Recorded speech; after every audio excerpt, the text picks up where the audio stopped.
getting back to Bobby and some of these interesting, fascinating stories you have in the book. One, about how he had a family chauffeur drive him to basically make newspaper deliveries. And my dad used to do that. I had a paper route too, but come on, I'm on a bicycle, Chris, and he's in a Rolls Royce. Okay. He's in a Rolls Royce with a chauffeur delivering the newspapers. Well, I can tell you, 6 days a week I delivered it with a bike, and I had the biggest paper route in Philly, the Bulletin, as we say, the Bolton in Philly. And on Sunday mornings, my dad would put, we had the Bel Air Chevy station wagon. He'd sit in the back and pass out the newspapers. Because I maybe wanted to do something interesting Sunday morning, but he drove me around. So it's not like that's elite. But you're right. But he only did it as long as the chauffeur was available. The reason why I bring it up is, why do you think Bobby was able to connect? Why do you have a paper route? He said, Kennedy, figure that one out. Why would a Kennedy want a paper route? They didn't need it. The old man was worth, in those days, I think he was like the 4th richest guy in the world. I mean, he made a ton of money through churning and all the good stuff, He was something. Why do you think Bobby, was able to connect with voters, all walks of life, black or white, young or old, rich or poor, and then he's coming from one of the richest, elitist, Catholic establishment families? Okay, when they put him out, it's a pattern. As Ethel told me, he was born a Democrat. The first sign of that was the Navy. He wanted to be an enlisted guy, a swabby. He didn't want to be a nice officer with a nice hat. He wanted to be a guy with a sailor's costume on, sailor's outfit, sailor's uniform. When he gets in that first campaign in 1946, he's not the easiest guy to hang out with. He's kind of moody. He's kind of a Montgomery Clift kind of character, I think. He's sort of moody. And so they decide. Jack calls him Black Robert because he's kind of a Debbie Downer. He's just kind of a down all the time. And Jack's happy-go-lucky. He gets Lem Billings. And he gets first of all, he gets his buddy from the Navy, Paul Fay, to take him out to a show. And he comes back and says, "I couldn't stop laughing at this show. It was a live show."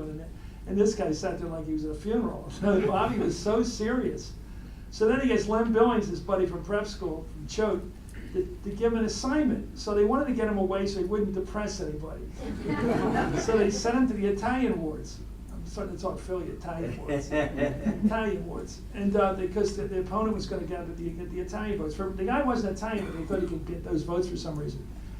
And they sent him off there because they're going to lose those wards anyway, 3 of the wards. So what did Bobby do? He didn't go door to door with leaflets.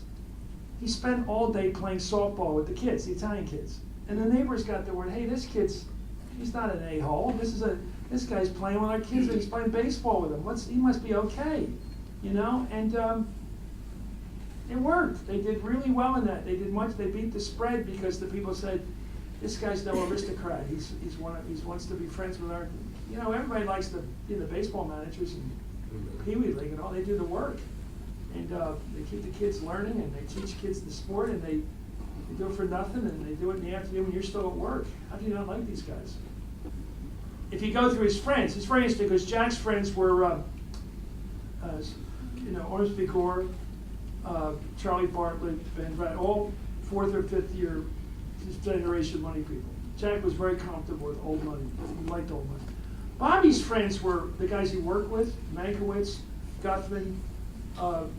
They were all social equals. In fact, in astronauts and mountain climbers and jocks, they were people that he felt they were men of accomplishment, not from pedigree. And he was just not like his brother. And Teddy was more like that even. Teddy's friends were firefighters and people like that. It's hard to believe, but they weren't the people that just hung around with the right crowd. They weren't like, Bobby was not like that at all. He liked people, Andy Williams, Roosevelt Greer, people like that who had actually done something. He always wanted to be around people with courage too, because the thing we haven't gotten to is his real focus on courage, physical courage. He wanted to understand it. He wanted to understand John Glenn. He wanted to understand this, the guy who went up the toughest side of Everest, Jim Whittaker. He wanted to be around because he was trying to figure out guts. In fact, the last line of the book is about that. Eleanor Roosevelt also subscribed to this rule. Do what you're afraid to do. Do what you're scared to do. And he would always why'd he climb to Mount Kennedy? Why'd he go river rafting? He was always taking chances. You know, I think some of his kids are like that, Bobby's like that, and they're just always doing, a lot of them got hurt doing it, doing risky things, and almost fearlessly. But he wanted to be, I think, a hero to himself. And getting married was a big deal for Kennedy. You don't have to get married if you're Kennedy. There's no reason to get married. There's plenty of women, there's plenty of fun. Jack never saw any reason to get married until he figured it was politically important to do it at some point. But he really loved Ethel. And he married her not because she's a fashion plate or arm candy or any of that stuff. He loved her. And she fought for him too. It was a real marriage. And I think Jack couldn't believe that somebody was committing himself to somebody for life. He couldn't understand why you would make a decision in your early 20s to commit to another human being for life. Jack could not understand that. And Bobby had no And problem. what he said about Jackie was, she's the only woman I could have married. Now think through that basically. Just think about what that means. In other words, I had to get married, so I got a looker with a nice name, a little French, a little continental, whatever, looks right. You know, who knows what that marriage was about. But the Ethel one was real. You could tell it was a real marriage.